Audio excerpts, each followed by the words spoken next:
Halo, ketemu lagi Mbak Friska. Iya, Oke, jadi pada sesi hari ini kita akan melanjutkan sesi konseling kemarin, di mana kita kemarin sudah eksplorasi mengenai kemampuan Mbak Friska. Dan di sini aku mau menaikkan kembali. Jadi kemarin tuh Mbak Friska bilang kalau Mbak Friska tuh bingung kalau perasaan Mbak Friska apakah ini suka atau cuma kagum aja. iya, Boleh nggak ceritain lagi sekilas aja gitu Mbak? oke. Karena sebelumnya tuh kan yang udah aku ceritain waktu di awal, aku tuh kayak ngerasa bingung gitu dan aku tuh sebenarnya suka, tertarik atau gimana ya kan karena itu juga aku belum kenal sama orangnya cuman karena dari media sosial dan dikenalin bersekilas doang sama temen aku jadi aku kayak ini aku tertarik gak ya atau cuman karena situasi aja gitu. Oke, baik. Jadi sebenarnya ada ketertarikan, tapi karena nggak ada interaksi secara langsung dan cuma bisa dilihat dari sosmed aja, Mm-mm. jadi kayak ada kesulitan kalau untuk memahami perasaan Mbak Friska apakah ini benar kagum atau cuma ya sekedar ya udah gitu Iya. seperti itu ya.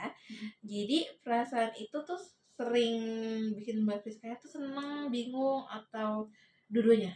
Waktu awal-awal sih seneng ya kayak ngelihat dia di media sosial tuh kayak keren ih cakep gitu tapi kesini-sini tuh kayak kata temen aku karena dia yang bilang dia yang tertarik sama aku tapi dia nggak reach out aku gitu jadi kayak aku juga ngerasa bingung sebenarnya kenal apa enggak gitu jadi aku yang apa ya yang kayak follow duluan gitu tapi dia ya karena mungkin dia nggak tertarik lagi kayaknya soalnya dia nggak reach out balik gitu. Jadi sebenarnya sekarang yang dirasain lebih ke arah bingung ya. Hmm, Bukan senang tapi malah bingung karena dengan iya, apa yang diberikan dari dia membuat keluarga kayak kayak gini kok kayak gini gitu ya. iya, Oke, jadi susah dari diterima. sejauh ini Mbak Friska tuh perasaannya tuh sampai mengganggu Mbak Friska nggak?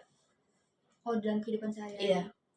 Kalau mengganggu enggak sih, soalnya itu kayak cuman kalau misalnya lagi sibuk kan kayak gak sempet mikir hal kayak gitu ya. Kecuali mungkin kayak lagi di sampai kos tuh kayak aduh sambil lihat media sosial gitu terus kayak dia lewat terus kayak iya ya eh sebenarnya dia suka atau dia tertarik atau enggak ya dia kenal apa enggak ya gitu doang sih saya kan juga belum belum ada interaksi apapun dan kita cuma kenal kenal biasa aja gitu dan kalau untuk ngeganggu enggak sih.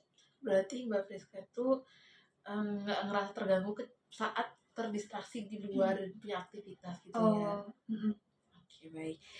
Jadi kalau aku mau rangkum nih Mbak, jadi dari tahap eksplorasi tadi, saya tuh Mbak Friska tuh bingung membedakan antara rasa suka dan kagum karena ya tadi Mbak Friska tuh munculnya rasa ini tuh karena kurangnya interaksi dan interaksinya tuh ya sekedar dari media sosial Iya gitu. sekedar dari temen juga. Iya, jadi itu udah selesai belum sama yang tadi mungkin Iya udah udah sesuai selesai. ya. Jadi dari cerita Mbak Friska tadi, kebingungan tuh muncul karena eh, Mbak Friska ini tuh menyukai seseorang tanpa benar-benar mengenal dia secara langsung. Iya. Dan menurut saya sih wajar ya Mbak, karena perasaan itu muncul, perasaannya tuh belum terbentuk bisa dibilang. Iya. Dan ya kalau bilang ingin menikmati perasaan ini tanpa harapan sih, sebenarnya kamu mbaknya juga sering mikirin apa ini cinta atau bukan. Dan menurut mbaknya itu bikin mbaknya lebih tenang atau malah bikin mbaknya semakin bingung, semakin kayak overthinking.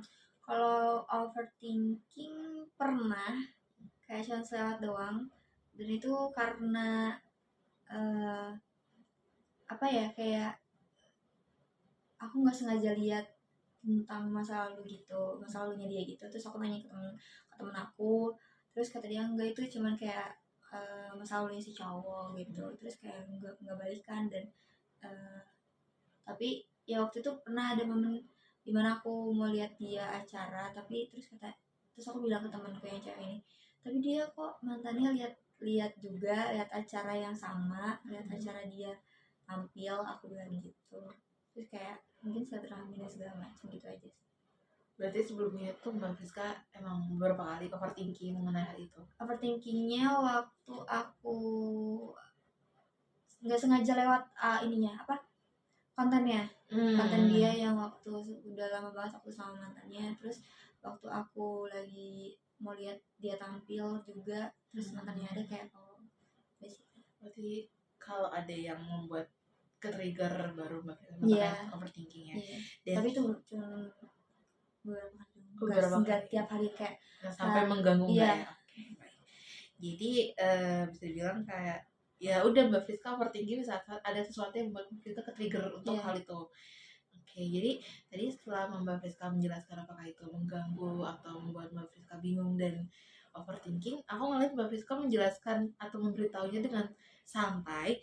Jadi sebenarnya perasaannya tuh belum terlalu membebani Mbak Friska sih menurut saya, karena emang terlihat tadi Mbak Friska bilang Mbak Friska juga gampang terdistraksi kalau udah sibuk dan segala macam, gak akan kepikiran itu dan cuma overthinking saat-saat ada sesuatu yang membuat ini bisa bikin sesuatu yang mungkin aku overthinking gini kan. Ya. Oke, baik. Di waktu yang nggak sibuk aja, jadi kayak pas kosong-kosong kosong aja ya, dan nggak ngelakuin apa-apa. Oke, baik. Jadi tadi kan kita udah bahas itu. Sekarang kita masuk pada tahap selanjutnya. Ya, aku mau berbagi sedikit informasi mungkin ya. Dan kita akan cari langkah yang paling nyaman buat Mbak Friska mungkin.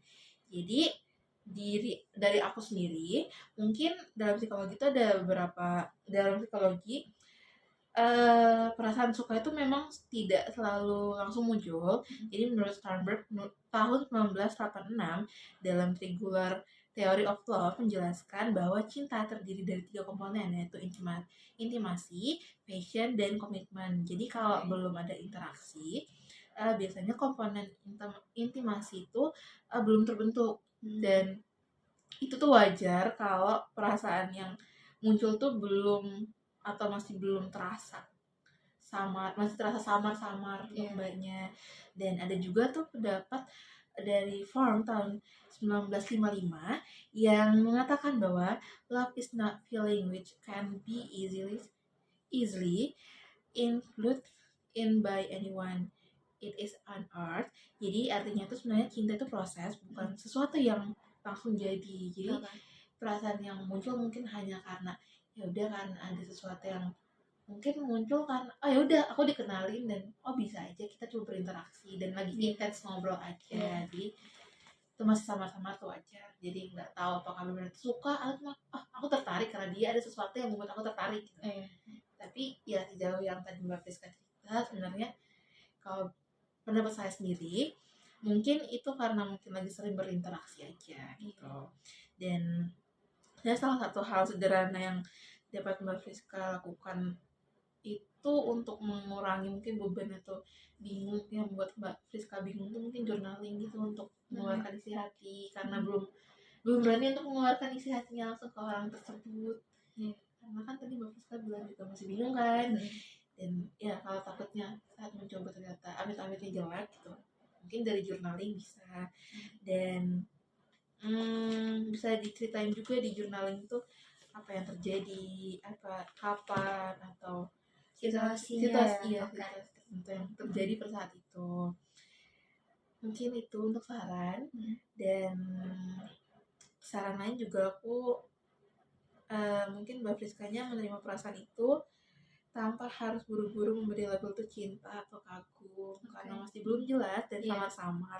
Tapi Mbak Friska bisa kayak tetap bisa realistis aja tanpa mematikan perasaan yang ada gitu. Dan dari aku juga ada beberapa pilihan yang mungkin bisa diambil. Jadi pertama Mbak Friska mungkin menikmati perasaan yang ada dulu tanpa tindakan, mungkin seperti itu. Yang kedua, kalau suatu saat Mbaknya sudah siap untuk mencoba hal-hal kecil, interaksi mungkin yang lebih dari cuma sekedar ngobrol biasa dengan teman-teman, itu mungkin bisa diungkapkan perasaannya seperti itu. Jadi menurut Mbaknya apakah yang paling nyaman mungkin untuk mencoba ada nggak? Ada sih, mungkin coba ngobrol secara langsung aja. Ngobrol secara langsung ya, mungkin untuk lebih intens berteman. Oke, baik, berteman ya sekarang. Oke, jadi yang paling nyaman dulu gitu ya. Dan kalau berarti Mbaknya sepakat kalau akan memberi waktu dulu untuk Mbaknya berpikir lebih panjang lagi, untuk mengambil kesimpulan lebih baik lagi. Dan jadi tadi dari saran yang saya berikan, Mbak Friska menjadi nomor 2. Jadi mungkin Mbaknya sepakat ya berarti untuk memberi waktu pada diri sendiri dan tidak menekankan perasaan yang ada dulu sekarang. Dan mau menikmati dulu ya dan tidak ingin mengganggu aktivitas yang ada. Iya, nggak mengganggu dia juga sih. Oke, jadi ya udah kayak free aja gitu ya. Iya. Oke, jadi tadi kita kan udah bahas tentang kebingungan Mbaknya mengenai perasaan dan memahami maknanya apa. Nah, sampai langkah yang saat ini Mbaknya bisa ambil. Nah, semoga dengan Mbaknya setelah sesi ini mungkin Mbaknya bisa lebih tenang dan mungkin menerima perasaannya dan sudah lebih mengerti mungkin apakah yang benar suka atau cuma sekedar kagum. Mungkin dari saya segitu aja dan mungkin nanti kalau ada sesi berikutnya kalau ingin banyak lebih ingin ngobrol lebih banyak lagi silahkan ya Mbak. Mungkin sekian dari saya. Terima kasih. Terima kasih. Terima kasih Mbak Friska. Terima kasih Kak Bunga. Semoga setelah dari sini aku bisa tahu harus seperti apa. Ya baik, terima kasih Terima kasih. Mbak.